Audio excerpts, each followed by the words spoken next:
பிரியமானவர்களே, இயேசுவின் நாமத்தினால் உங்களை வாழ்த்துகிறேன்.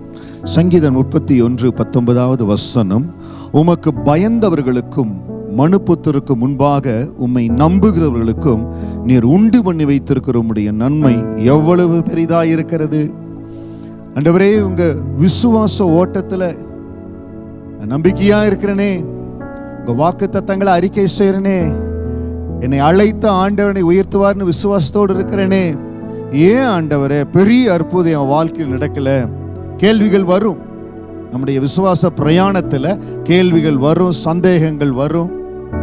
வசனம் சொல்லுகிறது, அவருக்கு பயந்தவர்களுக்கும் மனுபுத்தருக்கு முன்பாக அவரை நம்புகிறவர்களுக்கும் அவர் உண்டு பண்ணி வைத்திருக்கிற அன்பை எவ்வளவு பெரிதா இருக்கிறது.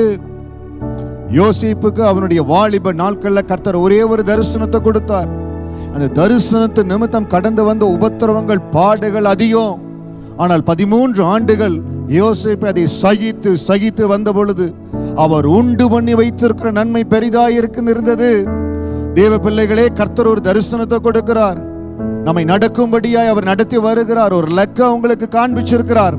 அந்த பிரயாணத்துல போகிற பொழுது எத்தனையோ இழப்புகள் வரலாம், போராட்டங்கள் வரலாம். சோர்ந்து போயிடாதீங்க. சந்தேகங்கள், கேள்விகள் எழுப்புகிறது சொல்லணும். வாக்கு பண்ணினவர் மாற மாட்டார். வாக்கு மாற அவர் மனுபுத்திரர் அல்ல, என் ஆண்டவர் மாக்க மாட்டார். எனக்கு அவர் உண்டு பண்ணி வைத்திருக்கிற நன்மை பெரிதா இருக்கிறது. பெரிய காரியங்களுக்கு செய்வார். அந்த விசுவாச அறிக்கையை நீங்கள் செய்ய செய்ய கர்த்தர் உங்களுக்கு உண்டு பண்ணி வைத்திருக்கிற அந்த பெரிதான நன்மையின் வாசலுக்குள் உங்களை பிரவேசிக்க செய்கிற காலத்துக்குள்ளாய் கொண்டு வந்திருக்கிறார். உங்கள் சந்தேகங்களுக்கு, உங்கள் கேள்விகளுக்கெல்லாம் கர்த்தர் நிச்சயம் பதிலை கொடுப்பார். நானும் விசுவாச பிரயாணத்துல எவ்வளவோ நேரங்கள் சந்தேகங்களோடு, போராட்டத்தோடு எத்தனையோ காரியங்கள் ஆண்டவரிடத்துல கேட்டு இருக்கிறேன். அதில் எல்லாம் ஆண்டவர் அதன் காலங்கள்ல பதில கொடுத்திருக்கிறார். ஒரு சிலது மாதங்கள்ல பதில் வந்தது, ஒரு சிலதுக்கு ஆண்டுகள்ல பதில் வந்தது. ஆனால் நிச்சயம் உங்களுக்கு ஆண்டவர் பதிலை கொடுப்பார்.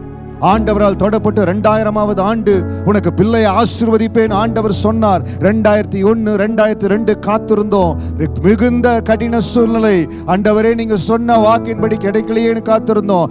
கர்த்தர் சொன்ன வாக்கின்படி 2003 அது டிசம்பர் மாதம் சொல்லியிருந்தார். அதே டிசம்பர் மாதத்தில் பிள்ளை ஆசீர்வதித்தார். அவருக்கு பயந்தவர்களுக்கும் மனுபுத்திரருக்கு முன்பாக அவரை நம்புகிறவர்களுக்கும். நான் கர்த்தருக்கு பயந்திருக்கிறேன். எல்லாத்துக்கும் முன்பாக தேவனை அறிக்கை செய்யற ஒரு நாளும் அதை விட்டு விடாதீங்க. ஒரு நாளும் அதை விட்டு விடாதீங்க. உங்களுக்கு உண்டு பண்ணி வைத்திருக்கிற நன்மை பெரிதா இருக்கிறது.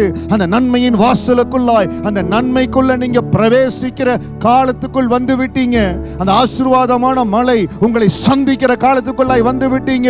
தேவ சமூகத்துல எவ்வளவோ சகிச்சிட்டீங்க.